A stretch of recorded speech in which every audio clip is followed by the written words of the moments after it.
누가복음 7장 36절부터 50절까지가 되겠습니다. 바리새인들 중에 하나가 그분께서 자기와 함께 잡수실 것을 그분께 구하매 그분께서 그 바리새인의 집에 들어가 음식 앞에 앉으시니라. 보라, 그 도시에 죄인인 한 여자가 있었는데 그녀가 예수님께서 바리새인의 집에서 음식 앞에 앉으신 것을 알고는 향유를 담은 옥합을 가지고 와서 그분의 뒤에서 눈물을 흘리며 그분의 발 곁에 서서 눈물로 그분의 발을 씻기 시작하여 자기 머리털로 발을 닦고 그분의 발에 입을 맞추며 향유를 발에 부어오매 이제 그분을 초대한 바리새인이 그것을 보고 속으로 말하여 이르되 이 사람이 만일 대언자라면 자기에게 손을 대는 이 여자가 누구며 또 어떤 여자인 줄 알았으리라. 그 여자는 죄인이니라 하니라. 예수님께서 응답하여 그에게 이르시되 시몬아, 내가 내게 말할 것이 있다 하시니 그가 이르되 선생님이여 말씀하소서 하매 그분께서 이르시되 빚을 준 어떤 사람에게 빚진 사람 둘이 있어 하나는 500데나리온을 빚지고 다른 하나는 50데나리온을 빚졌는데 그들이 전혀 갚을 것이 없으므로 빚을 준 사람이 두 사람 다 너그러이 용서해 주었나니 그런즉 내게 말해 보아라. 그들 중에 누가 그를 더 사랑하겠느냐 하시거늘 시몬이 대답하여 이르되 내 생각에는 그가 많이 용서해 준 사람이니이다 하니 그분께서 그에게 이르시되 내가 옳게 판단하였도다 하시고 그 여자에게로 돌이키시며 시몬에게 이르시되 내가 이 여자를 보느냐? 내가 내 집에 들어올 때 너는 내게 발 씻을 물도 주지 아니하였을 때 이 여자는 눈물로 내 발을 씻고 자기 머리털로 발을 닦았으며 너는 내게 입 맞추지 아니하였을 때 이 여자는 내가 들어올 때부터 내 발에 입 맞추는 것을 그치지 아니하였고 너는 내 머리에 기름을 붓지 아니하였을 때 이 여자는 향유를 내 발에 부었느니라. 자, 우리 47절부터 50절까지 같이 읽겠습니다. 이러므로 내가 내게 이르노니 그녀의 많은 죄들이 용서되었느니라. 이는 그녀가 많이 사랑하였기 때문이니라. 그러나 적은 것을 용서받은 자 곧 그는 적게 사랑하느니라 하시고 그녀에게 이르시되 내 죄들이 용서되었느니라 하시니 그분과 함께 음식 앞에 앉은 자들이 속으로 말하기 시작하여 이르되 이 사람이 누구에게 죄들도 용서하는가 하더라. 그분께서 그 여자에게 이르시되 내 믿음이 너를 구원하였으니 평안히 가라 하시니라. 아멘. 47절에 보시면 그녀가 많이 사랑하였기 때문이니라 찾으셨습니까? 자, 이 여자가 그 바리새인의 집에서 예수님께 보여준 행동들은 예수님을 많이 사랑했기 때문에 할 수 있는 행동들이었어요. 그래서 제가 오늘 드릴 말씀의 제목은 많이 사랑하면 할 수 있는 일, 이것을 제목으로 삼고 여러분에게 말씀드리겠습니다. 오늘 이 본문에 등장하는 한 여자는 지금 말씀드린 것처럼 예수님을 매우 많이 사랑한 여자예요. 그러니까 예수님을 많이 사랑했다는 것은 예수님 자신이 인정한 거예요. 지금 47절 거기 보시면 내가 내게 이르노니 그녀의 많은 죄들이 용서되었느니라. 이는 그녀가 많이 사랑하였기 때문이라. 이거 누가 한 말이죠? 예수님이 하신 말이에요. 그러니까 예수님은 이 여자가 예수님을 많이 사랑한 걸 아셨을까요? 당연히 아셨죠. 오늘날도 우리가 주님에 대해 사랑을 품는 것, 그리고 사랑의 마음으로 어떤 일을 하는 것 주님이 아실까요? 모르실까요? 당연히 안다는 거죠. 저는 오늘 이 설교를 통해 이 여자의 모습을 여러분하고 같이 살펴보면서 많이 사랑하게 될 때 어떤 일을 하는가, 어떤 일을 할 수 있는가, 이걸 여러분하고 같이 나누려고 하는 겁니다. 그리고 이렇게 많이 사랑할 수 있는 것은 도대체 무엇의 결과인가? 여러분이 그 사랑을 할 때 이게 큰 사랑으로 이렇게 드러나는 것은요, 도대체 어떤 결과로 이렇게 큰 사랑이 드러날 수 있는가? 이걸 이 말씀을 통해서 함께 살펴보자는 거죠. 그러면서 저와 여러분들이 예수님을 향해서 정말 많이 사랑하는 그런 저와 여러분들이 될 수 있기를 바랍니다. 우리가 한 세 가지로 정리해 볼 수 있는데 첫 번째는 뭐냐면요, 많이 사랑하면요, 그 사랑하는 자에게 나아가는 데 있어서 두려움이 없습니다. 그 사랑하는 자에게 나아가는 데 있어서 두려움이 없는 거예요. 사실 이 여자가 살고 있는 도시 사람들은 이 여자를 어떻게 생각했느냐? 죄인이라고 생각했어요. 그래서 여기 시몬도 속으로, 여러분 거기 39절에 보면 그 여자는 죄인이니라, 이렇게 아예 단정적으로 이 여자에 대해서 시몬이 생각하는 것을 발견할 수가 있어요. 여러분 여기 36절, 37절 우리 같이 한번 읽어보겠습니다. 보라, 그 도시에 37절입니다. 38절 2절 시작. 보라, 그 도시에 죄인인 한 여자가 있었는데 그녀가 예수님께서 바리새인의 집에서 음식 앞에 앉으신 것을 알고 향유를 담은 옷갑을 가지고 와서 그분의 뒤에서 눈물을 흘리며 그분의 발 곁에 서서 눈물로 그분의 발을 씻기 시작하여 자기 머리털로 발을 닦고 그분의 발에 입을 맞추며 향유를 발에 부으며 그랬어요. 그러니까 이 여자가 바리새인의 집에 예수님이 계시다는 것을 알게 됐어요. 누가 지나가면서 얘기를 했는지 어떻게 들어서 예수님이 지금 바리새인 시몬의 집에 와 계시는구나를 알게 됐던 거예요. 근데 거기로 자기가 준비한 그 향유를 가지고 와서 예수님을 대면하게 된 거예요. 근데 여러분이 이 여자가 그렇게 와가지고 한 게 뭐냐면은 여러분이 보시면 지금 읽었지만 눈물로 예수님의 발을 닦았다고 그랬어요. 그리고 머리털로 그 발을 또 닦았다고 돼 있어요. 누구 머리털이에요? 자기 머리털. 자기의 머리털로. 여자들이 이제 긴 머리를 하니까 그 머리털로 닦았고 또 그 발에다가 입을 맞췄대요. 제가 생각하기엔 사람의 신체 중에 제일 더러운 곳이 발일 것 같은데 발에다가 입을 맞췄다고 돼 있어요. 그리고 발에다가 향유를 쏟아 부은 거죠. 근데 여기서 생각해 볼 게 뭐냐면 이 여자가 찾아가는 환경이에요. 여러분이 어딘가로 갈 때 모든 사람이 날 기다리고 있다. 나를 환영하고 있다. 나를 위해 뭔가 이렇게 준비해 놓고 있다. 그럼 여러분 갈 때 즐겁게 갈 수 있겠죠. 근데 내가 거길 가봐야 모든 사람이 나에게 따가운 눈총을 보낼 것이다. 너는 왜 여기 왔냐? 이런 식으로 대할 것이다. 그리고 나에 대해서 별로 존중하지 않을 것이다. 자, 그런 자리가 있다면 여러분 쉽게 가겠습니까? 그런 자리 찾아가는 것은 여러분 그런 데 가서 뭐 먹으라고 와서 먹더라도 얹힐 수도 있어요, 잘못하면. 그죠? 그런데 지금 이 여자가 찾아가는 환경이 그런 환경이에요. 그러니까 모두 그 여자를 죄인이라고 생각하고 있는 그 사람들 틈으로 가고 있는 거죠. 이건 그러니까 대단한 용기가 필요한 거예요. 대단한 용기가 필요한 거죠. 그리고 오늘날에 어떤 사람들은요, 악플이라고 하죠. 자기가 올린 게시물에 막 나쁜 글을 쭉쭉 달아도 그거 읽고 스트레스 받는 사람이 있어요. 그거 읽고 심지어 목숨을 끊는 사람도 생긴단 말이에요. 내가 어떻게 이런 대우를 받는가? 내가 어떻게 이런 식으로 살아야 되는가? 자괴감이 든다 하면서 목숨을 끊는 사람도 있단 말이죠. 그런데 이 여자가 한 행동이 어떤 것이었는지 우리는 알 수 없지만 이 도시의 사람들이 만약 이 여자의 행동에 대해서 덧글을 단다면 전부 다 악플이라는 거죠. 이 여자는 죄인이야. 추하게 살았어.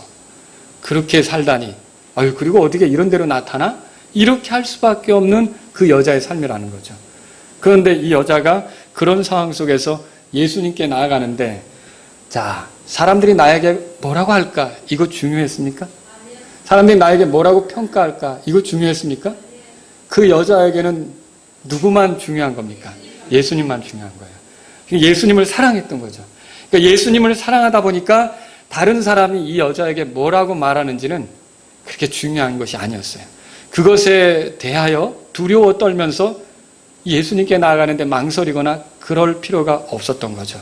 여기서 발견하는 게 뭡니까? 사랑하면 사랑하는 대상에게 나아가는 데 있어서 다른 사람을 두려워하지 않게 된다는 거죠. 오늘날 선교사들은 어떻게 해서 자기가 살아보지 않은 낯선 곳으로 가는 겁니까? 거기 가서 배우지 않아도 될 말들을 배우고 공부하는 게 되게 어렵거든요. 언어를 공부하는 게.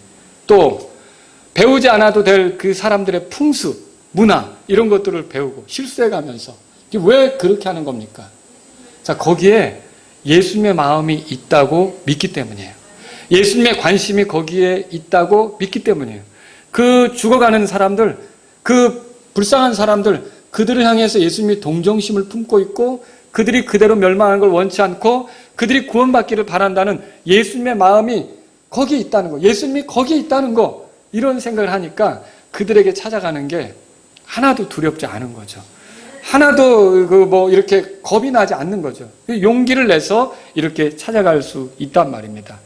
자, 여러분 이렇게 사랑하면 다른 사람을 의식합니까? 이거 오늘 우리가 잘 생각해 보셔야 돼요. 여러분과 제가 신앙생활 하다 보면 자꾸만 다른 사람의 눈, 다른 사람의 소리, 뭐라고 하는지 나에 대해서 이게 이제 눈총이 느껴지고 다른 사람이 나에게 뭐라고 말하는지 그 소리가 들려오기 시작하고 이럴 때 있어요. 근데 그걸 이길 수 있는 힘은 뭔 것 같아요? 주님에 대한 사랑입니다. 주님에 대한 사랑이 있으면 그런 것들로 주님께 나아가는데 망설이지 않습니다. 그런 것들로 주님께 경배하는데 망설이지 않습니다. 그런 것들로 주님을 예배하는데 물러나지 않습니다. 정말 주님에 대한 사랑이 있으면 다른 사람들이 두렵지 않은 거예요. 여러분, 우리에게 주님에 대한 사랑이 있습니까? 주님에 대한 사랑이 있으면 주님과 더 좋은 관계를 맺는 것에 집중하는 것이지, 누가 나한테 뭐라 그래, 누가 나한테 어떤 눈길을 보내, 누가 나한테 나쁘게 말해, 이런 거 별로 중요한 게 아니라는 거죠. 오늘날 우리가 교회 생활할 때 혹은 어떤 사회생활을 해나갈 때 머뭇거리고 망설이고 주저하고 이렇게 하는 것은 어쩌면 주님을 사랑하면 다 뛰어넘을 수 있는 일이라고 하는 거죠. 그래서 사실은 주님을 사랑하면 이렇게 주님께 나아가는 데 있어서 사람들을 두려워하지 않는다. 이거를 발견할 수 있는 거죠. 남들이 뭐라고 말하든, 남들이 나를 어떻게 보든, 남들이 나를 어떻게 평가하든 그런 것들은 중요하지 않습니다. 여러분, 그래서 사람들을 너무 의식하지 않고 주님에 대해서 더 깊이 생각하며 나아갈 수 있기를 바랍니다. 요한일서 4장 펴보세요. 요한일서 4장에 그래서 사랑은 두려움이 없다, 이렇게 말하는 부분이 있어요. 4장 18절입니다. 다 같이 읽겠습니다. 4장 18절 읽습니다. 사랑에는 결코 두려움이 없고 완전한 사랑은 두려움을 내쫓나니 이는 두려움에 고통이 있기 때문이라. 두려워하는 자는 사랑 안에서 완전하게 되지 못하였느니라. 자, 이 한 바리새인의 집으로 이 여자가 들어가는 것, 시몬의 집으로 이 여자가 들어가는 건 용기가 필요했던 거예요. 그 사랑은 두려워하지 않고 용기를 낼 수 있게 된다는 거죠. 자, 여기 이제 뒤집어서 좀 설명을 해볼게요. 예수님께서 이 땅으로 찾아오시는 거 어떻게 보면 인간적으로 볼 때는 두려운 일입니다. 자, 군대 가는 거 한번 사람들 붙잡고 물어보면 간혹 가다가 나는 애국심이 있어서 가야 됩니다 이렇게 말하지만, 어떤 사람들 보면 안 가면 안 갈 수 있는 게 더 좋다고 이렇게 생각하는 경우가 많죠. 왜냐하면 군복을 입는 것 자체가 벌써 여러 가지 자유롭지 못한 환경을 만나는 거거든요. 불편하거든요. 내가 하는 일들에 제약이 생기는 거예요. 그러니까 군복을 벗어버릴 때, 제대할 때 그때 기분이 어떨까요? 제가 왜 요즘에 자꾸 군대 얘기를 하는지 모르겠지만 위병소를 나오는 날, 제대하는 날 제가 얼마나 웃었는지 몰라요. 약간 맛이 간 사람처럼 막 하하하하 다 같은 동료들하고 이렇게 나오는데 너무 통쾌하고 시원해가지고 그렇게 이제 나왔던 기억이 생각이 나요. 거기를 벗어나는 게 그렇게 후련하더라고요. 근데 간혹 군대 꿈을 꾸면 지금도 인사계님, 저는 이미 군복무 했단 말이에요. 왜 날 여기다 지금 배치하는 거예요? 막 이렇게 하면서 지금도 그렇긴 하는데, 이게 뭔가 어떤 군복을 입고 그 속에 들어가고 이런 게 자유롭지 않은 거란 말이죠. 그게 불편한 거예요. 그럼 예수님도 육체를 입고 이 땅에 들어오는 게 그렇게 편한 건 아니라는 거죠. 그렇지 않겠습니까? 하나님으로서의 그 모든 누리던 것들을 내려놓아야 되는 거거든요. 그렇잖아요. 그런 것들을 내려놓고, 더군다나 이렇게 올 때, 그러면 예수님이 육체를 가지고 올 때 사람 만나면 100이면 100사람이 다 예수님에 대해서 좋게 말합니까? 잘 오셨습니다 라고 열광합니까? 요한복음 1장에 보세요. 그분이 자기 백성에게 왔는데, 자기 땅에 왔는데 자기 백성이 영접지 않았다고 써 있어요. 그 예수님은 환영받는 곳으로 오는 겁니까? 그렇지 않다는 거죠. 여러분이 요한복음 읽어보면 예수님에 대해서 사람들이 뭐라고 했는지 별의별 소리를 다 했어요. 속이는 자다 했어요. 사기꾼이란 말이죠. 미쳤다라고도 얘기했어요. 그리고 마귀 들렸다라고도 얘기했어요. 그러니까 예수님에 대해서 이렇게 비난하는 사람들이 많고, 심지어는 저런 인간은 죽여야 된다고까지 얘기했어요. 그래서 십자가에 못 박아 죽이라고 외치잖아요. 그러니까 예수님이 이 세상을 찾아오는데 환영받는 세상, 다 내가 오기만을 기다리는 그런 좋은 세상에 오는 겁니까? 와봤자 거절하는 사람들이 수두룩히 많은 세상에 오는 겁니까? 이런 불편한 세상으로 예수님이 들어오는 거였죠. 근데 이런 세상으로 들어올 때 예수님은 두려워하지 않고 용기 있게 다가오셨던 거예요.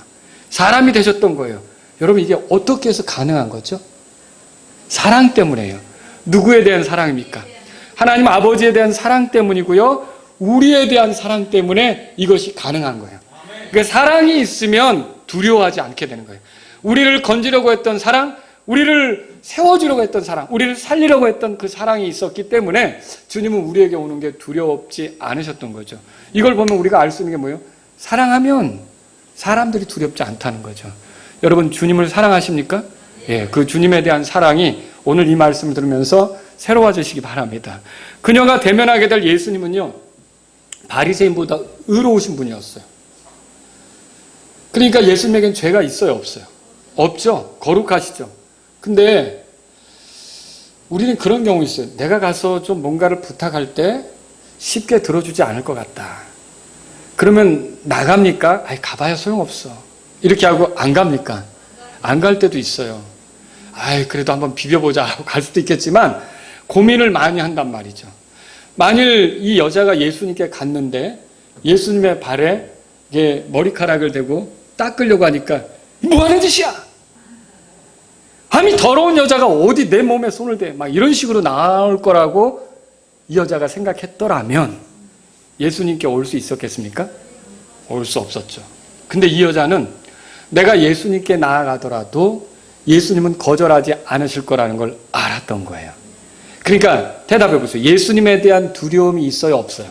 없는 거예요. 자, 사람들에 대한 두려움도 없을 뿐만 아니라 내가 사랑하는 예수님에 대한 두려움도 없는 거예요. 내가 나아가면 예수님께서 나를 받아주실 거라고 믿는 거죠. 어떻게 이 여자가 이렇게 생각하는 거죠? 누가복음 5장에 가보세요. 이미 일찍이 예수님께서 사람들에게 이렇게 가르치신 적이 있었습니다.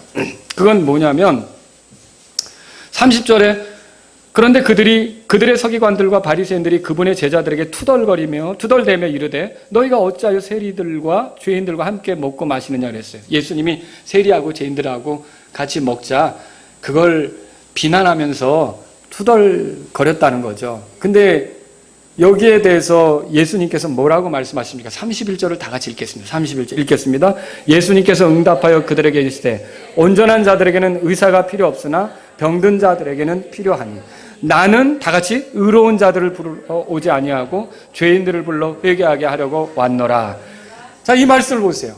이 말씀 보니까 예수님은 죄인을 불러 회개시키러 왔다, 그렇게 자신에 대해서 얘기했어요. 그러면 이런 소리를 이 여자가 들었다면 죄인인 나, 이렇게 심각한 죄인인 내가 주님께 갈 때 주님은 나를 불러 회개시킬 그분이시지 나를 내치지 않을 거라는 믿음이 있었다는 거죠.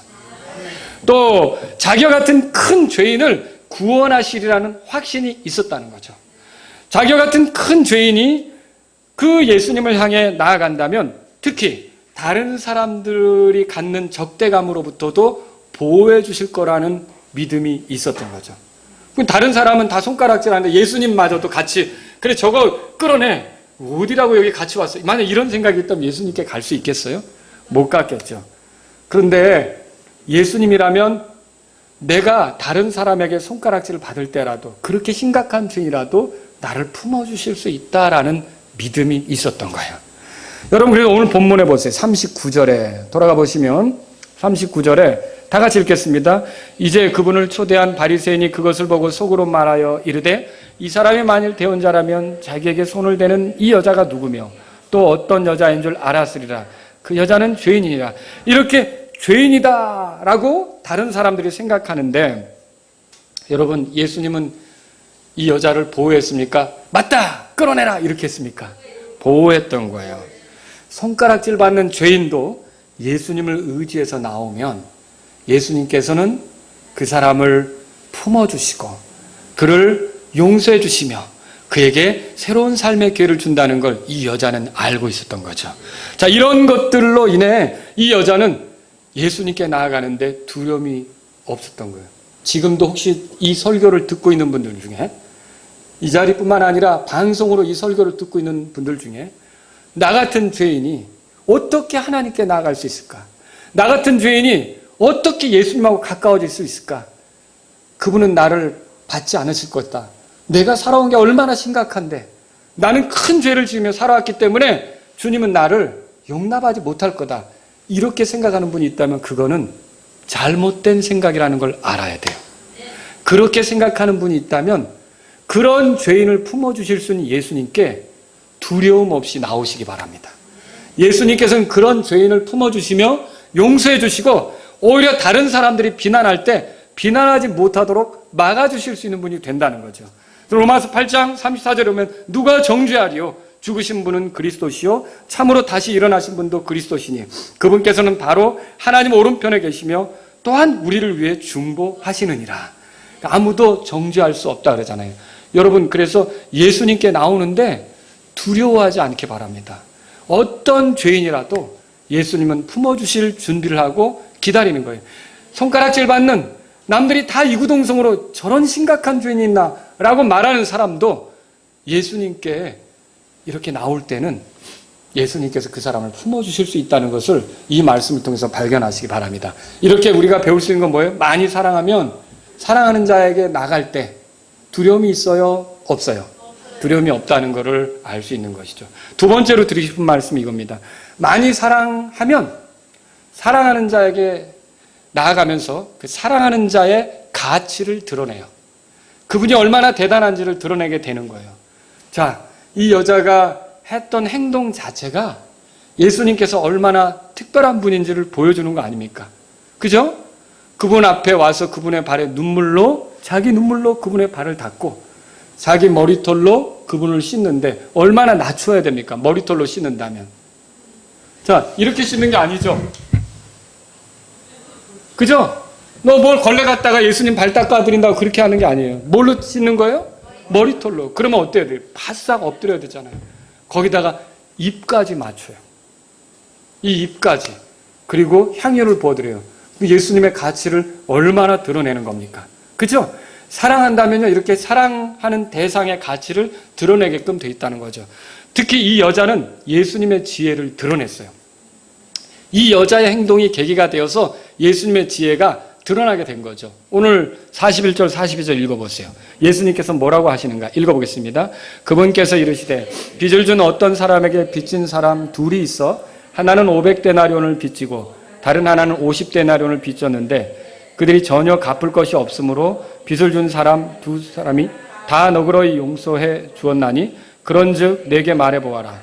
그들 중에 누가 그를 더 사랑하겠느냐 하시거늘. 자, 빚을 준 사람이 두 사람을 다 너그러이 용서해 줬는데 누가 그를 더 사랑하겠느냐 이렇게 했어요. 자, 이게 예수님의 비유잖아요. 이 비유 왜 했어요? 그 시몬을 가르치려고. 그리고 이 여자를 보호하려고. 그 시몬을 가르친다는 건 일깨운다는 거 아닙니까? 그 예수님이 거기서 지혜를 발휘해서 시몬이 어떤 형편에 있는지, 이 여자는 어떤 형편에 있는지를 드러내신 거죠. 여러분 보세요. 시몬은 예수님에 대한 사랑이 있어요? 없어요? 없죠. 예수님에 대한 사랑이 없다면 죄들을 용서받은 거예요? 용서받지 못한 거예요? 용서받지 못한 거죠. 죄들을 용서받지 못했다면 자기가 심각한 죄인이라는 걸 인정한 거예요? 인정하지 않은 거예요? 50데나리온 빚진 자 같이 죄가 그저 있기는 있지만 심각하지 않다고 생각하는 사람이었다는 거죠. 근데 반대로 여자는 어때요? 이 여자는 주님에 대한 사랑이 있어요? 없어요? 있죠. 그러면 이 여자는 죄를 용서받은 거예요? 용서받지 못한 거예요? 용서받은 거죠. 그럼 이 여자는 자기의 죄가 심각하다고 생각하는 거예요? 그렇게 생각하지 않는 거예요? 심각하다고 생각하는 거죠. 자, 이걸 통해서 주님이 뭘 가르치십니까? 자기 죄가 심각하다고 인정한 사람만 예수님을 통해 용서받을 수 있다는 거. 그리고 이 시몬은 너는 아직 용서받지 못했는데 네가 얼마나 심각한 죄인인지를 인정하지 않기 때문이라는 거. 그리고 이 여자는 용서받았는데 왜? 자기가 얼마나 심각한 죄인인지를 이미 확고히 알고 있기 때문에 이렇게 해서 그분이 이 비유로 지혜롭게 시몬을 가르치고 이 여자의 형편을 드러냈단 말이죠. 그러니까 이 여자의 행동은 어떻게 보면 예수님의 지혜를 드러낸 셈이 된 거죠. 또 여러분, 이 여자의 이 행동은 이걸 계기가 돼서 예수님의 사랑도 드러났어요. 어째서 그렇습니까? 모든 사람이 그녀를 손가락질할 때, 그녀에 대해서 경계심을 갖고 대할 때 이 여자를 품어주고 이 여자를 보호한 분은 누굽니까? 예수님이시죠. 자, 44절에 읽어보세요. 다 같이 읽겠습니다. 그 여자에게로 돌이키시며 시몬에게 이르시되 내가 이 여자를 보느냐? 내가 내 집에 들어올 때에 너는 내게 발 씻을 물도 주지 아니하였을 때 이 여자는 눈물로 내 발을 씻고 자기 머릿돌로 발을 닦았으며. 보세요. 내가 이 여자를 보느냐 이렇게 말하죠. 이게 무슨 의미입니까? 주님은 시몬에게 내가 죄인이라고 생각하는 이 여자는 너와 달라. 너는 아직 용서받지 못했지만 이 여자는 용서받은 거야. 너는 네 죄를 심각하게 생각하지 않지만 이 여자는 죄를 크게 심각하게 생각하고 있어. 그래서 이런 사랑이 이 여자에게서 나오는 거야. 이렇게 하면서 이 여자를 보호해 주신 거예요. 이 여자를 공격하지 못하게 하는 거예요. 이 여자를 비난하지 못하게 하는 거죠. 여기서 예수님이 죄인을 향해 품은 사랑을 드러내고 있다는 거죠. 그러니까 이 여자의 행동은 뭘 드러낸 거예요? 예수님의 사랑을 드러낸 거라는 거죠. 여러분, 우리가 이걸 발견할 수 있어요. 또 이 여자는 예수님의 권능도 드러냈어요. 자, 48절에 예수님이 이렇게 말씀하시죠. 다 같이 읽겠습니다. 시작. 그녀에게 이르시되 내 죄들이 용서되었느니라 하시니.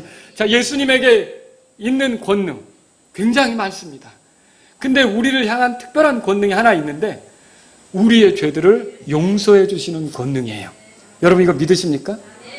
만약 이 권능이 발휘되지 않으면 저와 여러분 중에 단 한 사람도 천국에 못 갑니다. 우리가 죄들을 용서받지 못하면 우리가 갈 곳은 지옥이란 말이에요. 하나님의 심판 장소로 갈 수밖에 없는 거죠. 근데 우리의 죄들을 용서받게 하는 권능이 누구에게 있느냐? 예수님에게 있는 거예요.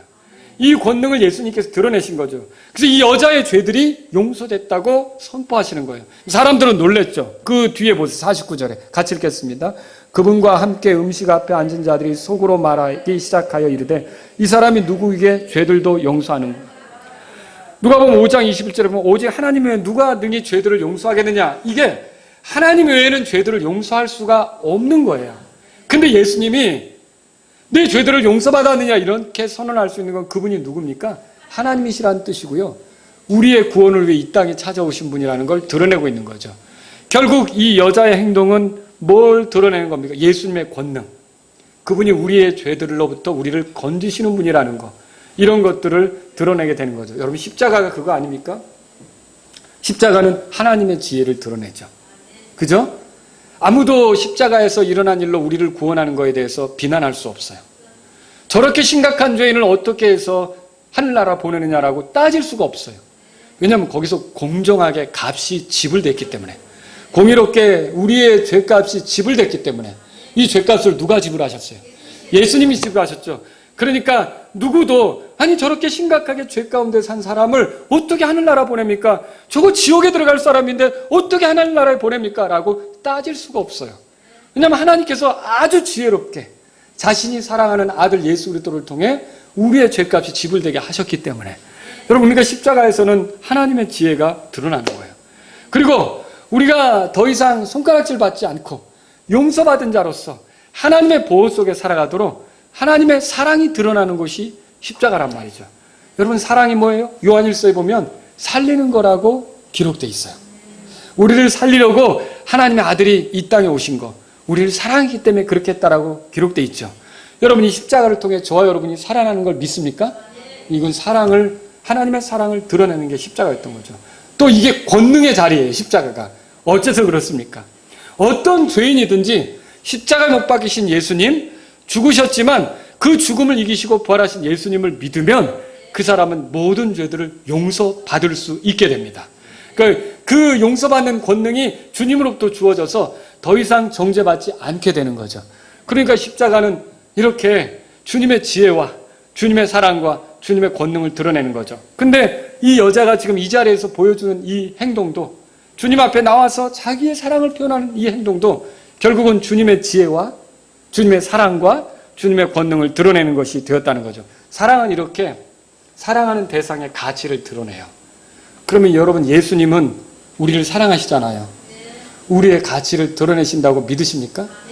비록 죄 가운데 멸망할 수밖에 없는 타락한 더럽혀진 그런 존재들이었으나 예수님은 우리에게 오셔서 사랑으로 오셨잖아요. 우리에 대해서 뭘 보여주십니까? 우리가 하나님께서 얼마나 소중히 여기시는 존재인지를 보여주시는 거예요. 우리가 그대로 멸망되어서는 안 될 매우 하나님의 눈에 소중한 존재라는 걸 보여주시는 거죠. 그리고 우리가 하나님의 은혜로 구원받고 하나님의 영광으로 새롭게 살아볼 수 있는 능력을 부여받을 수 있다는 걸 보여주는 거죠. 여러분, 이게 예수님은 우리를 사랑하셔서 우리가 우리 스스로 느낄 때는 참 절망적이고, 내가 뭡니까 하나님, 도대체 하나님을 기쁘게 할 능력도 없고 부족한 존재고 지옥으로 떨어져야 마땅한 그런 존재인데, 이렇게 생각할 수 있지만 예수님은 우리에게 오셔서 아니다, 너는 하나님의 눈에 귀하다. 아니다, 하나님께서 너를 얼마나 사랑하는지 아느냐. 아니다, 네가 나를 통해서 죄들을 용서받을 수 있다. 아니다, 너는 거룩하게 살 수 있는 능력을 부여받을 수 있다. 아니다, 너는 새로운 인생을 살 수 있다. 이렇게 하시는 분이 예수님이시라는 거죠. 이게 예수님의 성육신과 십자가로 우리에게 나타났다는 것은 여러분 놀라운 일 아닙니까? 여러분과 저는 오늘 이 말씀을 들으면서 내가 하나님의 사랑받는 존재라는 걸 믿으셔야 돼요. 사람들이 나에게 어떻게 말하든, 사람들이 나에게 어떻게 평가하든, 어쨌든 내가 자주 넘어지는 적도 있고 부끄러움을 드러내는 적도 있고, 예수 믿는 사람으로서 어떻게 이렇게 살아야 되는가 이런 생각이 들 때도 있겠지만, 그럼에도 불구하고 이 말씀에 보면 하나님은 나를 사랑하신다. 예수님은 나를 사랑하는 분명한 증거다. 십자가는 내가 얼마나 소중한지 말하고 있다. 이 십자가로 나타난 놀라운 하나님의 사랑은 나에게 영원히 멸망하지 않는 존재로서 하나님의 영광을 살아볼 수 있는 기회가 열려있다. 이렇게 말하고 있다는 걸 여러분 믿으셔야 돼요. 하나님이 그렇게 사랑을 믿으십니까? 이런 사랑을 깨달으면 내가 반대로 예수님을 사랑하지 않을 수가 없는 거예요. 그렇지 않습니까? 나를 이렇게 사랑하시는데 내가 예수님을 사랑할 수밖에 없는 거예요. 세 번째로 드리고 싶은 말씀은요, 많이 사랑하면요, 사랑하는 자를 위해 희생하는 거예요. 헌신하는 거죠. 자기 자신을 내주는 거죠. 여기 오늘 성경에 보면 그러나라는 접속사가 나오는데, 이게 원래는 그러나가 앞에 것을 뒤집을 때 우리가 뭐 얘기하고 그러나 이렇게 하잖아요. 그죠? 근데 여기서는 바리새인과 이 여자를 비교하기 위해서 쓰여졌어요. 여러분이 44절부터 보면 그 여자에게로 돌이키시며 시몬에게 이르시되 내가 이 여자를 보느냐? 보세요. 내가 내 집에 들어올 때에 너는 내게 발 씻을 물도 주지 아니하였으되. 영어 성경에 보면 그러나가 있어요. but. 우리는 이제 이거를 한글로 번역하느라고 이런 것들을 좀 자연스럽게 축약하고 이렇게 갔지만, 원래 영어 성경을 보시면 그러나가 있단 말이에요. 또 45절에 보세요. 너는 내게 입 맞추지 아니하였을 때, 거기도 그러나가 있어요. 보세요. 이 여자는 내가 들어올 때부터, 너는 입 맞추지 않았지만 이 여자는 내가 들어올 때부터 내 발에 입 맞추는 것을 그치지 아니하였다. 그리고 여러분 46절에 보세요. 너는 내 머리에 기름을 붓지 아니하였다. 그러나, 예, 영어 성경에 그렇게 돼 있어요. 킹제임스에는. 그래서 이 여자는 향유를 내 발에 부었다. 자, 이 그러나로 바리새인과 이 여자를 비교해 보고 있어요. 너는 이렇게 했지만 이 여자는 이런 식으로 했다. 자, 어떤 비교입니까? 바리새인은 겸손했습니까? 그렇지 않았습니다. 그러나 이 여자는 자기를 낮추었어요. 여러분, 사랑하면 이렇게 높은 마음 먹지 않습니다. 그러니까 부부간에도 사랑하면 이렇게 높은 마음 먹지 않는다는 거예요. 사랑하면 어떻게 해요? 이렇게 낮추죠, 자기를. 여기 보세요. 이 여자가 머리털은 발에 달렸습니까? 머리에 달렸습니까? 발에 달린 머리털은 없죠. 만약에 머리털이 발에 있다면 씻기가 참 닦기가 편했을 거예요. 그냥 이렇게 예수님 발에 먼지가 묻었네? 예, 이렇게 닦으면 되니까. 근데 이 머리털이 어디 있어요? 꼭대기 있잖아요. 사람의 제일 꼭대기 있는 게 머리털이에요. 제일 위에 있는 게. 근데 그 제일 위에 있는 것으로 낮췄어. 그분의 제일 낮은 곳을 닦아드린 거예요. 그럼 얼마나 이 여자가 자기를 낮춘 거예요. 그렇지 않겠습니까? 이 여자가 발을 상대하기 위해서 머리털로 발을 닦는다는 건 뻣뻣이 서서, 글쎄, 목사님 잘 생각해보세요. 그 여자 머리털이 한 1m 80 길이는 됐을 거예요. 그렇다면 뭐 근데 그렇진 않을 거예요. 그 머리털 이 정도 되는 걸 가지고 예수님의 발을 닦으려면 어떻게 될까요? 몸을 바짝 웅크려야 되는 거죠. 그러니까 이 여자는 자기를 낮췄습니까? 낮췄던 거죠. 또 여러분 보세요. 바리새인은 이 예수님을 적극적으로 환영하지 않았습니다. 그러나 이 여자는 예수님을 환영했어요. 예수님이 왜 이 땅에 오셨어요? 우리를 구원하려고 오셨죠. 여러분 한번 그런 거 생각해 보신 적 있어요? 우리 찬송가 690장에 보시면 여러분, 예수님의 신체가 다 귀합니다. 그렇잖아요. 예수님 몸이 다 귀하죠. 그죠? 그분의 눈은 동정심이 많잖아요. 그분의 머리는 우리의 죄 때문에 가시관을 쓰셨잖아요. 그분의 손으로 얼마나 능력 있는 일들을 많이 했어요. 그죠? 근데 여기 보시면 2절에 보세요. 높고 귀한 주님이 지나가셨던 곳은 뭐라고 돼 있죠? 흙먼지가 있는 땅, 죄인이 사는 것. 여러분, 예수님의 발이, 그 거룩하신 분의 발이 우리가 사는 이곳을 밟고 다니셨다는 게 얼마나 귀한지 아세요? 이걸 한번 생각해 보라는 거죠. 우리는 길 가다가 뭐가 이렇게 오물이 있다든지 오염돼 있다든지 그럼 어떻게 하죠? 가다가도 아이고 이렇게 가잖아요. 그거 밟고 안 지나가려고 한단 말이죠. 우리는 더러운 것이 있으면 피해가려고 하는 거죠. 근데 이 땅 자체가 더럽혀졌어요. 죄로 인해 오염됐어요. 근데 예수님은 어떻게 했어요? 그걸 피하지 않고 그 속으로 들어오신 거예요. 그 진창 속에 뒹구는 우리들을 건지시겠다고 들어오신 거죠. 그분의 발이 이 땅을 밟았다는 것은 정말 한번 생각해 보세요. 얼마나 놀라운 은혜인가.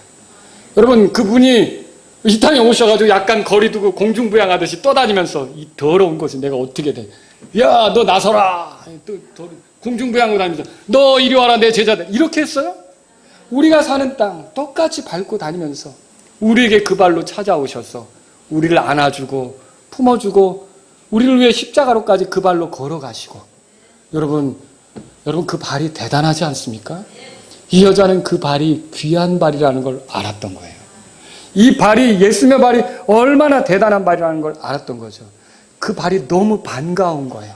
그 발로 찾아오신 예수님이 너무 반가운 거예요. 그 여자는 적극적으로 예수님 잘 오셨습니다. 우리가 누군가에게 갈 때 어떻게 가요? 걸어가죠?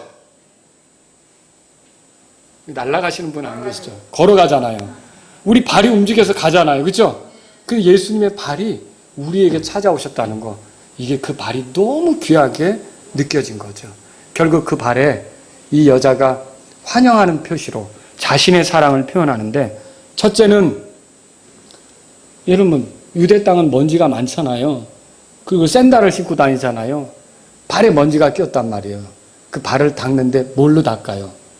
눈물로 닦았대요. 생각해 보세요. 여러분, 상상을 해보세요. 예수님에게 와서 엎드려서 눈물을 흘리는 거예요. 그러면 눈물이 떨어지면 먼지를 끌고서 물이 쭈르륵 나가겠죠. 그렇게 눈물로 예수님의 발을 닦았다는 거예요. 얼마나 예수님에게 감사하는 마음과, 잘 오셨습니다, 예수님. 나와 같은 죄인을 구하러 잘 오셨습니다, 예수님. 이런 마음이 거기 있겠다는 거죠. 생각해 보실 수 있겠어요? 눈물을 흘리는데 그 눈물로 발에, 그 눈물이 발등에 떨어지니까 어떻게 되겠어요? 먼지가 있으면 물이 흐를 때 그 먼지를 끌고 가는 게 있잖아요. 그리고 나서 어떻게 했어요? 두 번째로 머리털로 그 젖은 발을 문지른 거예요. 발을 문지르는 거죠. 그러면 눈물하고 머리털 이걸 통해서 어떻게 하는 거예요? 발에 먼지를 닦아드리는 거죠. 생각해 보세요. 그런 행동을 했어요. 누군가 여러분에게 그런 대우를 한다면 여러분 굉장히 놀랄 거예요. 그렇지 않겠습니까? 그렇게 하고서 거기서 모자라는 것처럼 뭐였냐면 예수님의 발에 입을 맞췄어요. 예수님의 발에 입을 맞췄어요. 그 얼마나 이 발이 귀한 발인지, 입을 맞춘다는 건 사랑의 표현이거든요. 예수님이 얼마나 감사한지 입을 맞췄던 거예요. 거기다가 그걸로 끝나지 않고 자기가 준비해온 향유를 예수님의 발에 부어드렸어요. 혹시 집에 있는 향수를 발가락에 뿌리는 분 계세요? 우리 그렇게 안 해요. 보통 어떻게 하죠? 칙 이렇게 하잖아요. 근데 제일 냄새 나는 곳이기도 하고요. 거기에 뿌리면 어떨까 이렇게 생각하는데, 여러분 그 예수님의 발에다가 그 더럽다고 생각하는 신체 중에 그럴 수도 있는 그런 부위인데, 이 사람은 너무 귀한 발이라고 여겨졌고 그 발에다가, 예수님 발에다가 향유를 쏟아 부었던 거죠. 자, 이 모든 행동이 뭘 보여주고 있습니까? 예수님에 대한 사랑을 보여주고 있어요. 예수님에게 이 사랑을 표현하는데 다른 사람이 두렵지 않고 자기의 것을 다 최선을 다해서 몸을 낮추면서 자기의 몸을 사용해서 자기의 준비해온 것을 들여서 이렇게 헌신하며 희생하며 보여드렸다라고 하는 거죠. 여러분, 이제 반대로 생각해 보죠. 예수님이 우리를 사랑하셨을 때 어땠을 것 같아요? 예수님도 자신을 낮추셨습니까? 낮췄어요. 여러분 빌립보서 2장 읽어보면 그분이 자기를 낮추는데, 하나님 앞에 낮추는데 십자가에 죽기까지 자기를 낮추셨다고 써 있어요. 예수님이 오셔가지고 막 이렇게 하면서 대접들 해 이렇게 하고 다니셨습니까? 온전히 우리와 같은 사람으로서 자신을 낮추시고 사셨던 거죠. 그리고 어떻게 했어요? 결국에는 예수님은 자신의 발로 십자가 하셨고 자신의 몸을 우리를 위한 희생물로 내주셨으며 자기의 모든 것을 쏟아 부으셔서 하나님께 향기가 되게 하셨고, 그리고 우리를 용서하기 위한 어린 양으로서, 제물로서 피 흘리면서 끝을 보신 거 아닙니까? 여러분, 이게 예수님이 우리를 사랑하지 않으면 이런 일이 있을 수 있습니까? 이런 사랑 때문에 저와 여러분이 구원받은 거예요. 여러분, 놀라운 일 아닙니까? 그래서 우리가 깨달아야 할 게 뭡니까? 사랑하면 이처럼 사랑하는 자에게 귀한 것을 주는 거예요. 남들이 뭐라고 말하든 우리가 주 예수님을 사랑한다면 겸손한 자세로 우리의 몸도 사용하고 우리가 가지고 있는 것도 사용하고 우리를 낮추어서 주님을 영화롭게 하기 위해서 사용한다는 거, 여러분 기억하시기 바랍니다.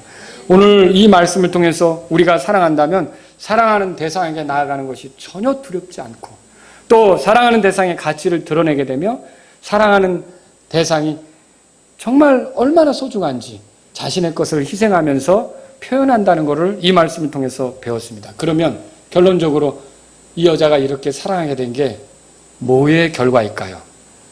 자, 이걸 생각해 보셔야 돼요. 첫 번째는요, 예수님으로부터 온 사랑의 결과입니다. 여러분과 제가 주님을 사랑할 수밖에 없는 건 주님이 우리를 먼저 사랑했기 때문이에요. 아멘. 여러분 그거 믿으십니까? 아멘. 그래서 요한일서 4장 19절에 우리가 그분을 사랑하면 그분께서 먼저 우리를 사랑하셨기 때문이라 그렇게 말하고 있어요. 그분은 우리를 위해 세상에 오실 때 거절당할 것을 두려워하지 않았어요. 조롱당하고 비난당하고 손가락질당하고 미쳤다는 소리를 듣고 마귀 들렸다는 소리를 듣고 저런 인간은 죽여야 된다는 그런 소리를 듣는 것도 두려워하지 않았어요. 왜요? 우리를 사랑하셨기 때문에. 또 주님은 우리가 얼마나 귀한지를 드러내시려고 오신 거예요. 그대로 죄 가운데서 멸망하지 않고 하나님께 소중한 존재다. 하나님이 잃어버리고 싶어하지 않는 존재다. 하나님의 아들인 나를 희생해서까지 너를 건지고 싶어하는 너는 대단히 소중한 존재다. 하나님의 눈에 귀한 존재다. 이걸 가르쳐 주시기 위해서 예수님이 오신 거 아닙니까? 예수님은 그렇게 하면서 어떻게 했어요? 자기 목숨을 기꺼이 희생하시면서 나에 대한, 우리에 대한 사랑을 드러내신 거 아닙니까?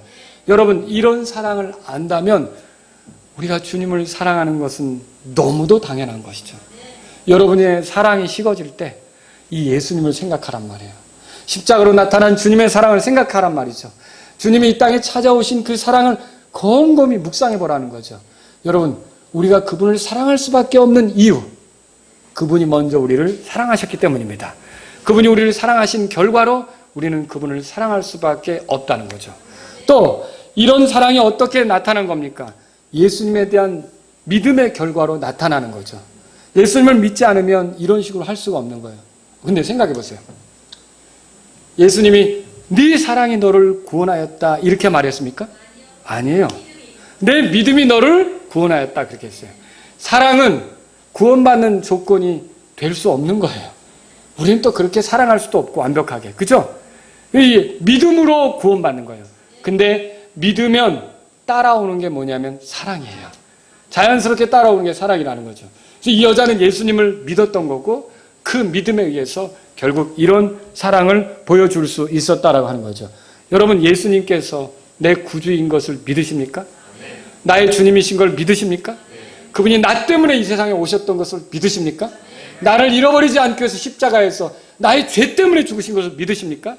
그분이 부활하셔서 내가 그분을 신뢰할 때 나를 끝까지 구원으로 인도하시는 영원한 구원자라는 걸 믿으십니까? 이렇게 예수님에 대한 믿음이 있다면 예수님을 사랑하지 않을 수가 없는 거예요. 아주 자연스럽게 나타나는 거죠. 근데 목사님, 제가 자꾸 요즘 사랑이 식어지는 것 같아요. 여러분, 그때는 우리의 믿음을 점검해 봐야 돼요. 그리고 우리의 믿음을 점검한다는 건 다시 말씀으로 돌아가야 되는 거예요. 왜냐하면 말씀에 의해서 우리 믿음이 자라고 강하게 되고 견고하게 되기 때문에. 그래서 예수님에 대해서 보여주는 말씀들을 묵상하고 읽고 생각하고 이렇게 하면서 우리의 믿음이 식어지는 일이 없도록 해야 된다는 거죠. 믿음은 곧 사랑으로 이어지게 돼 있어요. 여러분, 우리가 이렇게 주님을 사랑할 수 있는 것은 주님을 믿기 때문이고 우리 주님께서 우리의 믿음이 대상이 되기 때문에 사랑이 가능한 거라는 거죠. 세 번째로 드리고 싶은 말씀은요. 이런 사랑은 어떻게 나타나는 겁니까? 이런 사랑은 뭐의 결과입니까? 죄들을 용서받은 것의 결과라는 거죠. 주님으로부터 죄들을 용서받은 사람은 주님을 사랑하지 않을 수가 없어요. 여러분, 예수님을 통해 내 죄들을 용서받았습니까? 죄들을 용서받았다면 여러분은 하늘나라에 가는 것은 이제 확실한 것이 되겠죠. 지난주에 제가 이제 암으로 이렇게 호스피스 병원에 가신 분하고 한 30분 통화를 할 수 있게 됐어요. 그분 우리 교회 출석하시다가 이제 지금은 오시지 못하는데, 근데 이제 점검을 하고 싶어지더라고요. 그래서 예수님을 통해서 정말 그 확신이 있으신지, 하늘나라에 갈 수 있는 확신이 있으신지 물었어요. 있으시다는 거죠. 근데 어떻게 해서 그런 확신을 갖느냐라고 했더니 예수님의 희생을 통해서 내가 하늘나라에 갈 수 있는 확신이 있다고 믿습니다. 오늘 죽어도 그게 가능합니까? 하늘나라에 갈 수 있습니까? 예, 그렇습니다. 저 그래서 감사했어요. 여러분, 이렇게 죄들을 용서받은 사람, 예수님의 희생을 통해서 피값으로 죄 용서받은 사람은 하늘나라에 갈 수 있는 확신이 있는 거죠. 그리고 그것보다 좋은 게 어디 있어요? 세상에서 아무리 멋지게 사는 것 같아도, 아무리 많은 사람이 알아주는 것처럼 그렇게 산 것 같아도 죽음 이후에 지옥으로 떨어지면 그거 다 꽝입니다. 그거 다 소용없습니다. 그 영원한 저주 속에 떨어지는 건데, 그러나 여러분과 제가 이 땅에서 얼마나 고통스럽게 살았든, 얼마나 힘든 시간을 보냈든, 얼마나 눈물을 흘리며 살았든, 얼마나 가슴 아픈 순간을 보냈든, 여러분, 우리의 삶의 끝에 우리가 하나님과 영혼을 보낼 수 있다면 여러분, 이것보다 더 큰 행복이 어디 있어요? 예수님의 피로 죄들의 용서를 받아서 내 삶의 날들은 곤고한 게 너무 많고, 내 마음을 아프게 하는 게 많았고, 나를 울게 하는 게 많았고, 나를 힘들게 하는 게 많았지만 결국 이 고생스러운 날들 속에서도 주님이 함께 하신 게 맞고, 내 인생을 끝날 때 주님이 천사들을 보내셔서 나를 하늘로 데려갈 것이다. 왜? 예수님 피로 죄들을 용서받았기 때문에. 여러분, 그럼 이거보다 더 큰 행복이 어디 있습니까? 그래서 이 은혜를 우리가 예수님으로부터 누리게 되었다면 예수님을 사랑하지 않을 수가 없는 거예요. 믿음이라는 건 뭡니까? 결국은 여러분, 우리의 삶이 편할 때, 쉬울 때, 우리가 원하는 대로 될 때, 좋을 때, 뭐 그때는 누구든지 노래하죠. 누구든지 노래하죠. 믿지 않는 사람들도 로또 당첨되면 노래할 것 같아요. 그리고 무슨 상 받으면 좋아할 것 같아요. 근데 여러분, 그리스도인은 그렇지 않습니다. 살기 어려울 때, 정말 죽을 것 같을 때, 정말 힘들 것 같을 때, 그런 때에도 나를 사랑하셔서 이 땅에 찾아오신 예수님, 나의 죄 때문에 죽으시고 부활하신 예수님을 생각하면서 믿음으로 나아가면서 주님을 사랑하는 거, 이게 믿음의 사람만 할 수 있는 거예요. 세상 사람들은 못합니다. 이것이 오늘 우리 안에서 더 풍성해져서 주님에 대한 사랑이 넘쳐나기를 바랍니다. 기도하겠습니다.